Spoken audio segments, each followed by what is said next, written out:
today I have a mommy video. I haven't done one of these in a hot minute, but I do have a playlist with all kinds of mommy videos, whether it be pregnancy, breastfeeding, training your child to sleep on their own, that kind of thing.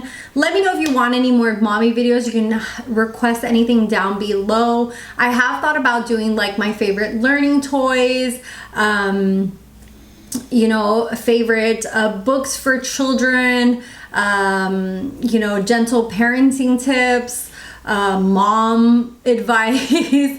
Let me know if any of those interest you and I will get on them. But today I really wanted to go through the topic of potty training. My son is 7 now, and we've been through the whole ringer, from him going from diapers to pull-ups to wetting the bed, and then finally now he has finally not wet the bed in over a month. But let's go ahead and get into it. So I want to talk about the products that I recommend, and as well of how I went through the process of training my son. When he was around like 2 years old, that is when we really got into more potty training. And, it started out with simple things like, when he would go, we would talk about it as far as like, oh, you went pee-pee, you went poo-poo. You start using that vocabulary around them so they kind of associate what they're doing and kind of know what's going on. As they grow and have like more vocabulary and have more communication, it's going to get easier. At first, you're going to need a lot of patience, and that goes with anything with children, because trust and believe, your child will humble you. You'll be like, oh, I can do this, and and that goes for a lot of things. You will eat your words when it comes to your child. Everything you said that they won't do or never do or you won't allow, like, your child will humble you real quick. Anyway, so that's the first thing that I did, was start talking to him about like what he was doing. Like if I was changing his diaper, I'm like, oh, you went pee-pee, oh, you went poo-poo, so that he could start associating those words with what he was doing. The first thing that we did was buy a little plastic portable toilet. These toilets come with like a little flushing, and it does make the noise. It's like flush, and the little inside of it is like a little scoop, so that way you can just like clean it out if you need to. This was very useful for us because it's portable, so I don't have to rush him to the bathroom. Especially because he was so young. Sometimes I would put it near in the living room. It started out like just introducing him to it, letting him play with it, letting him sit on it, kind of getting accustomed to this tiny little toilet. The toilet is a little bit easier for him or your child to get used to, because it's way smaller compared to it. I know for us, we're like, oh, it's a toilet. But when you look at it from the perspective of a child, a toilet can look massive. The noise they make, depending on where you're at, can be intimidating. It can be scary to a child. For the longest time, my son would cover his ears in public bathrooms because the noise was so scary to him, especially these automatic flushers. Stand there in a public bathroom and just listen to it, and try to put yourself in the shoes of a child. And it is like scary. It's like,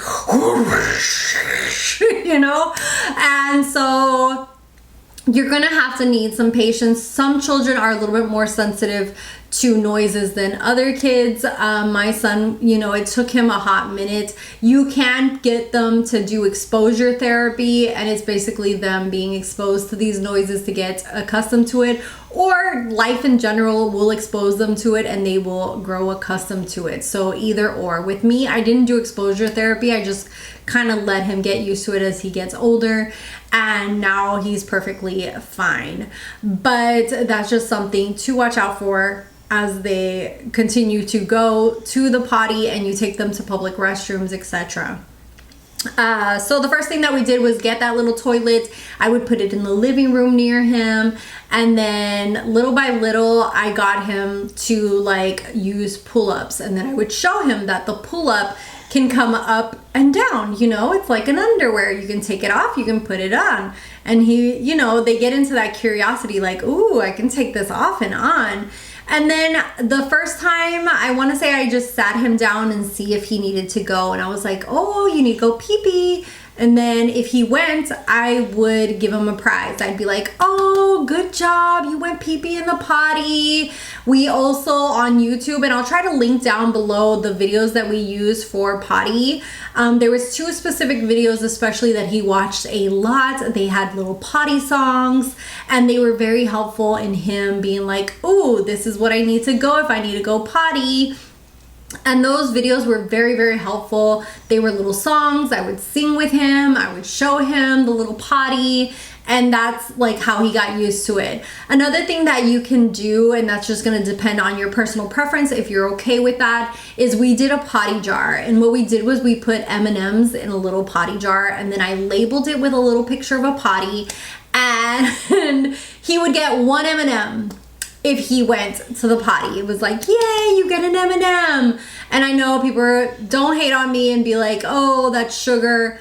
Maybe he would get like 3 M&Ms in a day, okay? So it wasn't like I'm giving him a crap ton of sugar. It's just like little bits. Over time, he never even, like, it got to a point where he never even needed the M&Ms anymore. He forgot about them. It got to a point where we stopped using the M&Ms. But at the beginning, it's kind of like a reward system to kind of get them hyped up about it, to make him think like, oh, let me go so I can get an M&M, you know? And I've seen people who've done like lollipops or other stuff. I really enjoyed the M&Ms because they're tiny, and you know, it's not that much sugar. It's just 1 little M&M, and then maybe in a day he would get like 2 or 3 while we were starting this process.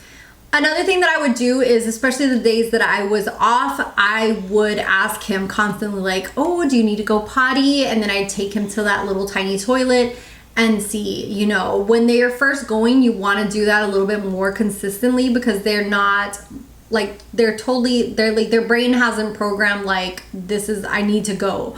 They just kind of are used to just going in their pull-up or in their diapers. So being a little bit more consistent about taking them and sitting them down on that little potty is a little bit helpful for them to start realizing like, oh, wait, I need to go.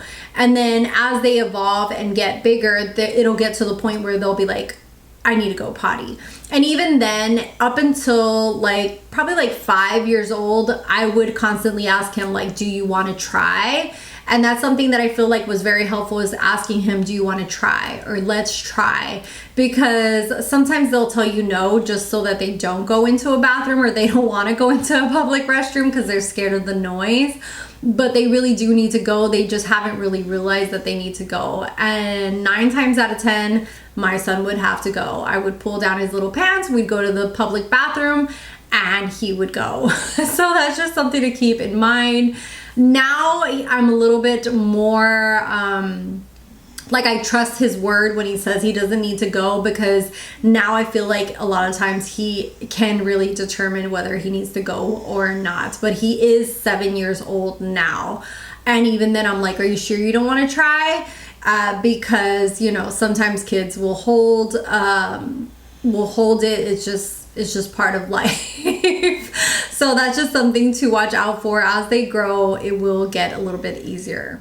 And as he started growing and getting a little bit better about knowing when he needed to go to the potty, and I would be like, hey, you want to go? You want to try? And then I started seeing that the pull-ups, he wouldn't pee the pull-ups. That's when I knew that he was ready for underwear. So that's going to depend on each child. Some children are like right away into underwear. Some of them take a little bit longer. So that's just going to depend on your child. Or they can use underwear during the day and then pull-ups at night. I know my son had drifted into that for some time, until finally we got fully getting out of pull-ups. And the age ranges are going to change. As far as like bedwetting, pull-ups, potty training, you want to kind of, if you are concerned, talk to your pediatrician. You know, each child is going to be different, and how fast they do it is going to depend on each child. And my best suggestion with anything as a mother, as a parent, is to have patience and to just realize that they're tiny. I think about this all the time when I am on my last like, oh, with my son, I do something which I always look at his hands or his feet. And if you look at your hands or their feet compared to your hands and feet, you kind of, it takes you back into your brain like they're tiny people. They're a child. They're still learning. They're still trying to figure out this world. And so I feel like that's very helpful. It's just to remember that they're children. They're still trying to navigate this just as much as you're trying to help them navigate it. And so a lot of times accidents are going to happen. One of the things that I think is the best thing that you can do is always just reassure them that accidents happen. It's normal. Everything's okay. You're not upset. And I feel like this kind of reinforces and reassures them that that eventually they will get it. And I feel like you yourself, when you make a mistake at your job, you wouldn't want your boss screaming at you, yelling at you, telling you messed up. Likewise, I don't think that is especially something that's just natural to you, that you're learning to go to the bathroom, that are like natural functions of your body. You wouldn't want to yell or like make them feel bad. I just feel like it kind of discourages them even more, and it's just going to delay the process compared to help them. So that personally I feel like helped my son was me always encouraging him, saying, you know, accidents happen, it's fine. One thing that, and I'll talk about that when I get to the bedwetting part, but so that's when I knew to change him out of pull-ups, was when he started not going in his pull-ups. So then I highly suggest taking them, making a big deal about it, to get underwear. I would take him and be like, oh my God, we're gonna get big boy underwear.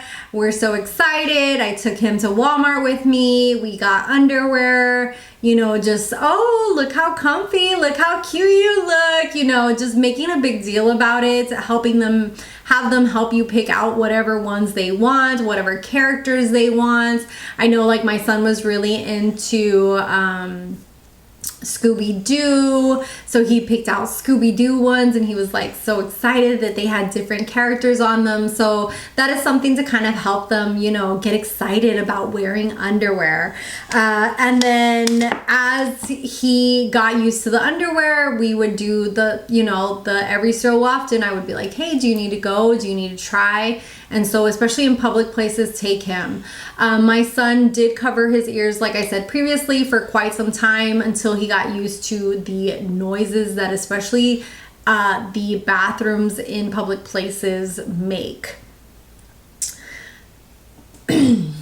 Once he got used to wearing underwear and was not wetting underwear, and we had grown out of pull-ups during the day, he would wear pull-ups at night.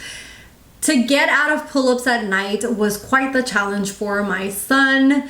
I want to say he used pull-ups at night up until maybe 5 years old, and then we switched him into underwear. And then up until probably like maybe a month or so ago, we would have a lot of issues with bedwetting. Okay, so as far as bedwetting goes, after around like 5 years old that we changed him into underwear at night as well, we started getting bedwetting. And I will give you my suggestions when it comes to bedwetting after dealing with bedwetting for probably like 2.5 years, and finally he now does not wet the bed.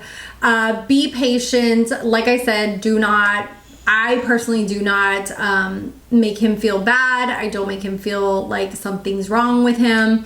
The first thing that I do is that he helps me like take everything off the bed. So I'm like, hey, you're gonna help me, you know, mommy. So he kind of realizes like, this is a lot of work mommy goes through to clean all of this every time I wet the bed.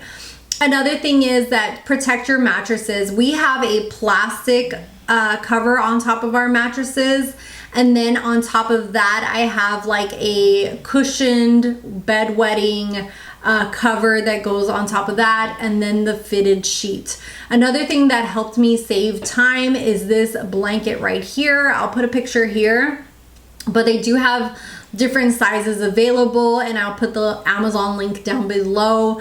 It's a blanket that you put underneath them, and it's very absorbent.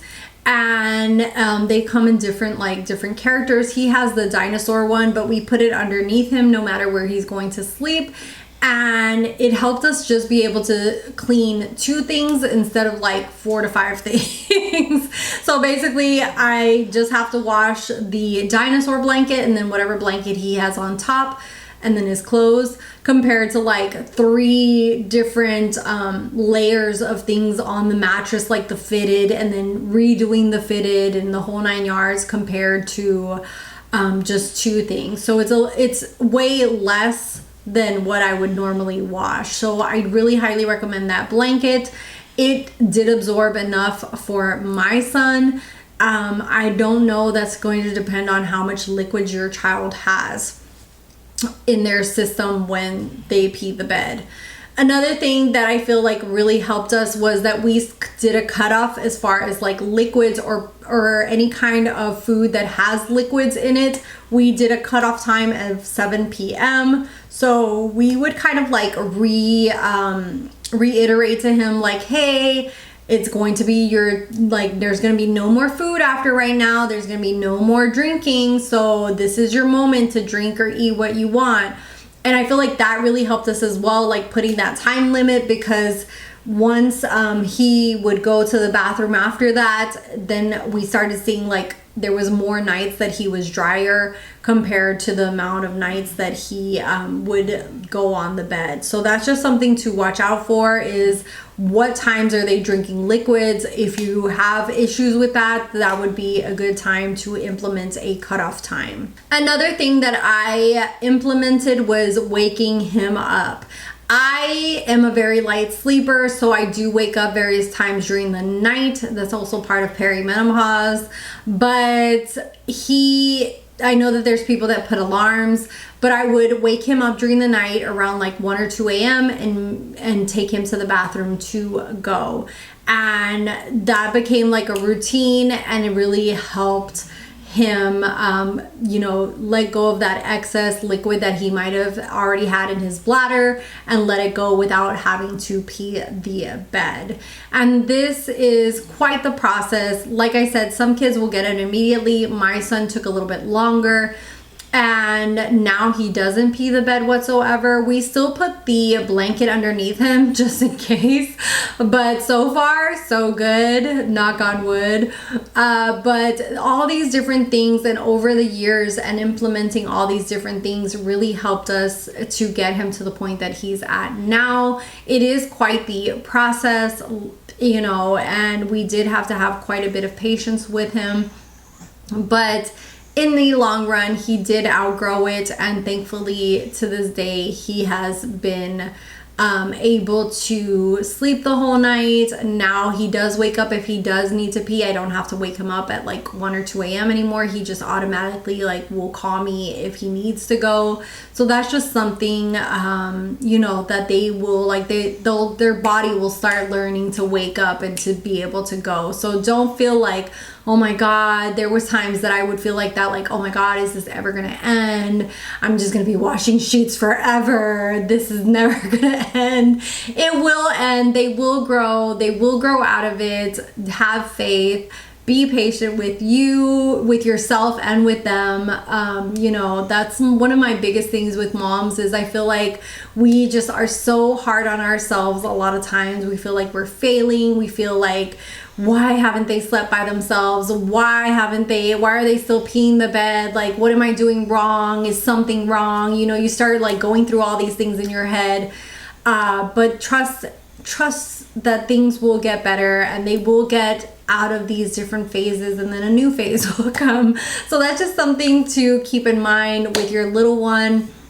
I hope that these products that I recommend, or these tips, help you out in some way. I really want to get back to doing these mommy videos, because I feel like a lot of times you can feel alone, or you can feel like, who can help me with this, or who has a different perspective on this, or can help me little tidbits here and there that can help improve the steps that I'm taking along the way. So hopefully something in here will help you on your potty journey. And if you have any questions or anything that I can help you with, feel free to leave it down below.